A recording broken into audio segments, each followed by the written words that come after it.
Doctor Doom का first look या कहें एवेंजर्स डूम्सडे का फाइनल ट्रेलर जो कि हमें देखने को मिलेगा सुपर बोल में, जो कि भाई एक्चुअली 8 फरवरी को होने वाला है। इसमें मार्वल्स 2 मूवीज़ के ट्रेलर रिलीज़ करने वाला है। तो इसमें से पहली मूवी होने वाली है स्पाइडरमैन ब्रांड न्यू डे, इसके साथ साथ भाई मार्वल रिलीज़ करने वाला है ट्रेलर अपने डूम्सडे का। और भाई एक्चुअली यहीं पर हमें डॉक्टर डूम का फर्स्ट लुक देखने को मिलेगा। अब इसके पहले भाई 4 टीजर ट्रेलर हैं जो कि आपने यूट्यूब पे देख ही ली होंगे। इसमें से कुछ क्लूज देखने को मिल रहा है और इसके डायरेक्टर जो हैं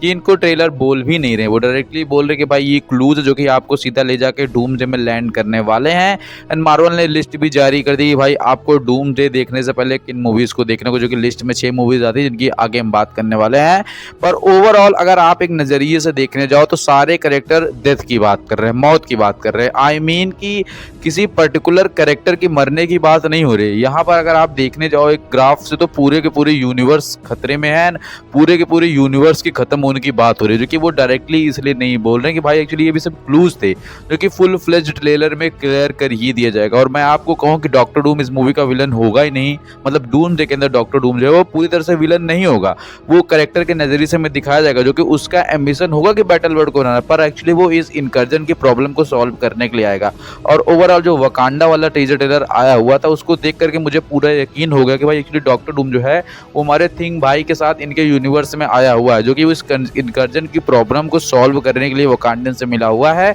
जो कि ये 2 यूनिवर्स जो कि हमारे फैंटास्टिक 4 का यूनिवर्स है और अर्थ 616 जो कि एवेंजर्स का यूनिवर्स है, ये दोनों आपस में पहले टकराएंगे, दोनों के कंक्लूजन होंगे और भाई दोनों को जो यूनिवर्स है वो बारी बारी खत्म होगा। इसलिए डॉक्टर डूम को ये पहली सुलझाने का मौका मिला है एंड भाई इसलिए वो वेन ग्रिम के साथ यहाँ पे आया है। अब वेन ग्रिम कन्विंस कैसे हुए होंगे, मतलब हमारे फैंटास्टिक 4, तो देखो फैंटास्टिक 4 फर्स्ट स्टेप मूवी के एंड में जब वो आता है और उनके बच्चे से अपने चेहरे के स्कार्फ को भरवाता है and obviously Susan Storm doctor Doom का पुराना चक्का था, दोनों गर्लफ्रेंड बॉयफ्रेंड थे एंड प्रोबब्ली ये शादी भी करने वाले, जो कि हमें फैंटास्टिक 4 फर्स्ट स्टेप मूवी के अंदर नहीं दिखाया गया। इसकी प्रीक्वल जो है वो आई थिंक 2027 के बाद रिलीज किया जाएगा, इसमें हमें दिखाया जाएगा। तो एक्चुअली क्या है कि डॉक्टर डूम की ओरिजिन वहीं पे हो गई थी, वो भी इन सब के साथ गया था स्पेस मिशन पे, लेकिन भाई उसकी जर्नी कहीं दिखाई नहीं, क्योंकि भाई वो एक इविलिस कैरेक्टर था और उस बात को वहीं पे दबा दिया गया मिस्टेक के तौर पे। तो ओवरऑल डॉक्टर डूम की ओरिजिन पहले इनके यूनिवर्स में थी एंड डॉक्टर डूम के पास एक कन्विंस भी होंगे, क्योंकि इतना बड़ा थ्रेट गैलेक्टस को ऑलरेडी ये फेस कर चुके हैं। उनको पता है कि गैलेक्टस इनके पूरे के पूरे यूनिवर्स की लगाने वाला था।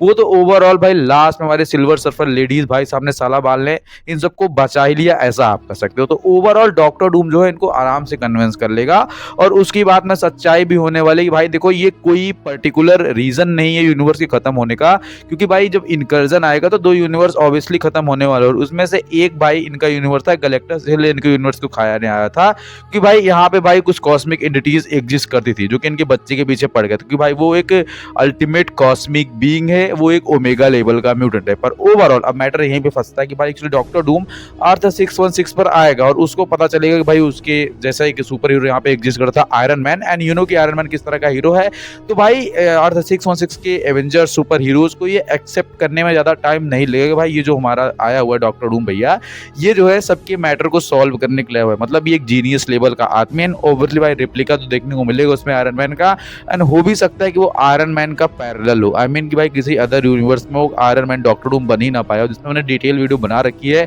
हवा में कोई बात नहीं कर रहा मैं, तो आप जाके देखना, चैनल पे स्क्रॉल करना, doctor Doom to Iron Man journey, आपको समझ में आ जाएगा ओवरऑल। अब देखो मुद्दा यहीं पे आके फंस जाता है एंड भाई एक्चुअली क्या है कि फैंटास्टिक 4 मूवी जो है सीधा एवेंजर्स डूम में लीड करने वाली। इसमें हमें डॉक्टर डूम दिखाया गया, पापा राजीज की तरह पिछवाड़ा दिखाया पर डॉक्टर डूम का चेहरा नहीं दिखाया। तो यही सबसे बड़ा क्लू है कि ये लोग बहुत कुछ छुपाने की कोशिश कर रहे हैं, ये अपने कंक्लूजन पे खुद भी क्लियर नहीं थे एंड ऑब्वियसली डॉक्टर डूम इनके साथ होगा, वरना वो फैंटास्टिक 4 और डॉक्टर डूम के बीच में कुछ ना कुछ तो बातचीत दिखाते यार, क्योंकि डॉक्टर डूम जो है वो डूम्सडे के अंदर क्लियरली विलन नहीं होने वाला है, वो पहले इनकी हेल्प करना चाहेगा और एक्चुअली जब वो देख लेगा कि सिचुएशन आउट ऑफ कंट्रोल जा रही है तो उसको बैटल वर्ल्ड बनाना ही पड़ेगा। अब यहीं पर सारा फंडा के क्लियर हो जाएगा कि एक्चुअली क्या है बैटल वर्ल्ड क्यों बनाना है। बैटल वर्ल्ड इसलिए बनाना है कि एक्चुअली डॉक्टर डूम जो है वो बैटल वर्ल्ड पे रूल करना चाहता है और बैटल वर्ल्ड बनाने का सबसे बड़ा कारण है कि भाई इनकर्जन की प्रॉब्लम अंततः सॉल्व नहीं हो पाएगी, क्योंकि भाई एवेंजर्स एक्समैन फैंटास्टिक और आपस में लड़ने में बिजी होंगे और डॉक्टर डूम इसी बात का फायदा उठाएगा, क्योंकि भाई एक्चुअली बैटल वर्ल्ड बनाने से सारी दुनियाएं एक में हो जाएंगी और ये जो कुछ एवेंजर्स हैं मतलब आबादी जो है आधे से ज़्यादा खत्म हो जाएगी, जो बचेंगे उस बैटल वर्ल्ड पर रूल करेंगे। आई मीन कि अगर आप देखने जाओ तो 2 अलग अलग दुनियाओं के अलग अलग टुकड़े एक में जुड़ जाएंगे और जो बचे हुए टुकड़े होंगे वो नष्ट हो जाएंगे, वो एस्टेरॉयड बन के हवा में उड़ जाएंगे। तो एक्चुअली ऐसे ही बैटल वर्ल्ड बनाएगा डॉक्टर डूम, जिस पर वो रूल करेगा और पूरा का पूरा जो यूनिवर्स है उसके कहने पर चलने वाला है। एंड डॉक्टर डूम ऐसा करेगा क्योंकि भाई वो खुद को सुपर इंटेलिजेंट मानता है। उसको पता है कि अगर वो इनकर्जन की प्रॉब्लम सॉल्व नहीं कर पाया तो इस पूरे यूनिवर्स में कोई भी इनकर्जन की प्रॉब्लम सॉल्व को नहीं कर पाएगा, मतलब सॉल्व नहीं कर पाएगा। एंड ओवरऑल डॉक्टर डूम का मेन एम्बिशन यही है और इसीलिए बेन ग्रिम उसको अपने साथ लेकर आएगा और वो ये प्रूव कर देगा कि भाई वो इस इनकर्जन की प्रॉब्लम को सॉल्व कर सकता है। लेकिन जब सिचुएशन आउट ऑफ कंट्रोल हो जाएगी और डॉक्टर डूम को वो सब मिल जाएगा जो कि वो चाहता है, तो वो पूरे यूनिवर्स को बेंड करके दो यूनिवर्स को एक में जोड़ देगा और ना तो इनकर्जन का खतरा रहेगा, ना कलेक्टर से खतरा रहेगा और ना ही किसी एक दूसरे यूनिवर्स की बर्बादी का कारण बचेगा। तो ओवरऑल डॉक्टर डूम का एम्बिशन फाइनली आकर यहीं पे एंड होगा कि उसको दो यूनिवर्स को आपस में मिलाना होगा, क्योंकि भाई उसके प्लान्स हो जाएंगे फेल। और ओवरऑल ये कोई हवा में बात नहीं हो रही है, आप जाके गूगल करोगे तो आपको देखने को मिल जाएगी कॉमिक्स के अकॉर्डिंग कि भाई डॉक्टर डूम ने किस तरह से बैटल लॉर्ड बनाया एंड एक्चुअली किस तरह से उस पर रूल कर रहा है और किस तरह से उसने पूरे के पूरे यूनिवर्स को अपने अंडर में ले लिया था। थॉर की सेना बनाई थी, ब्लैक पैंथर की सेना बनाई थी, टोनी स्टार को अपना पता नहीं क्या रखा हुआ था वेटर वगैरह। इसके साथ साथ हमारे one and only doctor strange को अपना गवर्नर रखा हुआ था। भाई वो पूरे यूनिवर्स पे रूल करने वाला है। ओवरऑल उम्मीद है आपको वीडियो पसंद आया और सब्सक्राइब लाइक शेयर करना और ऐसे वीडियो और चैनल पे पड़े हुए जाकर देख लेना। थैंक्स फॉर वॉचिंग मेरे भाई।